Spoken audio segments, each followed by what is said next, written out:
तो तुम्हें भी कमबैक करना है 2025 में। क्यों करना है तुम्हें comeback?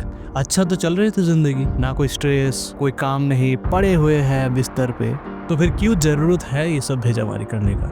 The truth is comeback जैसा कुछ नहीं होता, ये सब कुछ समय की मोटिवेशन है। साल के पहले तो मोटिवेट होकर रूटीन बना लेते हो, न्यू ईयर रेजोल्यूशन बना लेते हो, बट 2-3 महीने बाद अचानक से सब बंद। तुम्हें पता ही है जितने भी वीडियोस हैं ना रिलेटेड टू कमबैक करना, न्यू ईयर रेजोल्यूशन बनाओ, डीसीए प्यार हो जाओ, ये सब इंस्टेंट मोटिवेशन देता है, जो कि स्टार्टिंग के लिए मे भी सही हो सकता है, बट लॉन्ग टर्म गेम के लिए ये बिल्कुल भी सही नहीं है।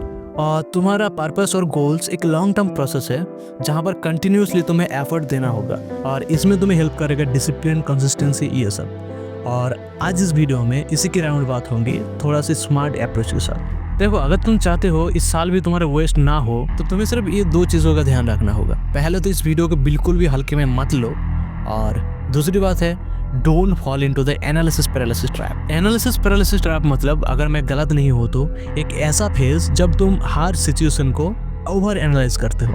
ऐसा हुआ तो वैसा होगा, ऐसा नहीं हुआ तो क्या होगा। परफेक्ट प्लानिंग करते हो, एक परफेक्ट टाइम ढूंढते हो स्टार्ट करने के लिए। अपने गोल्स के अराउंड हर सिचुएशन को ओवरथिंक और ओवर एनालाइज करते हो, और कुछ भी स्टेप नहीं लेते हो। तो यार, इस ट्रैप से निकलने के लिए ये 3 तरीके हैं। Number 1, create a good environment.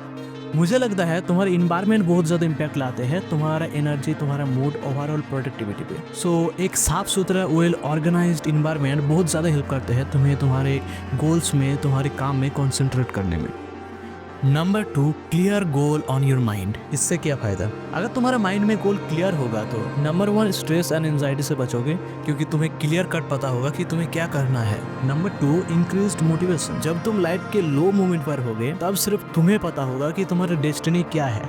आज से 4 साल बाद, 5 साल बाद तुम खुद को कहाँ पर देखते हो। तुम्हें क्लियर पता होगा कि तुम जो भी कर रहे हो, ये तुम क्यों कर रहे हो और किस लिए कर रहे हो, और यही तो तुम्हें अंदर से मोटिवेट करेगा ना और ज्यादा हार्ड वर्क करने में। नंबर 3, तुम्हारा फोकस एंड कंसंट्रेशन बढ़ जाएगा। एक क्लियर गोल या एक क्लियर रोड मैप तुम्हें ये बताता है कि तुम्हें सबसे ज्यादा कहाँ पर फोकस देना चाहिए, वरना 36 चीजों में उलझे रहोगे और क्या। नंबर 4, ओवरऑल ये प्रोडक्टिविटी को बहुत ज्यादा इनहेंस कर देता है। एक क्लियर गोल सिग्निफिकेंटली तुम्हारा प्रोडक्टिविटी को इंक्रीज करते हैं, और मैक्सिमम टाइम और एफर्ट तुम सही जगह पर दे पाते हो। अब आते हैं वीडियो की मोस्ट इंपॉर्टेंट पार्ट पे। मुझे एक बात बताओ, तुम कोई काम शुरू करना चाहते हो, बट तुम्हें लगता है कि इसे बाद में करेंगे तो भी चलेगा, आज मूड नहीं है, तो मुझे बताओ कि ऐसा कौन सा दिन है जब तुम्हारा मूड 100% परफेक्ट होता है, और क्या ऐसा गारंटी है कि हर दिन तुम्हारा मूड परफेक्ट ही होगा? कभी भी तुम्हारा मूड परफेक्ट नहीं होगा, हर दिन तो बिल्कुल भी नहीं। और इसीलिए तुम जो काम मूड के भरोसे में या परफेक्ट टाइम के भरोसे में छोड़ते हो, वो टाइम कभी नहीं आता और वो काम भी नहीं हो पाता। तो ऐसे टाइम पे डिसिप्लिन तो लाना ही पड़ेगा। So number 3, be discipline.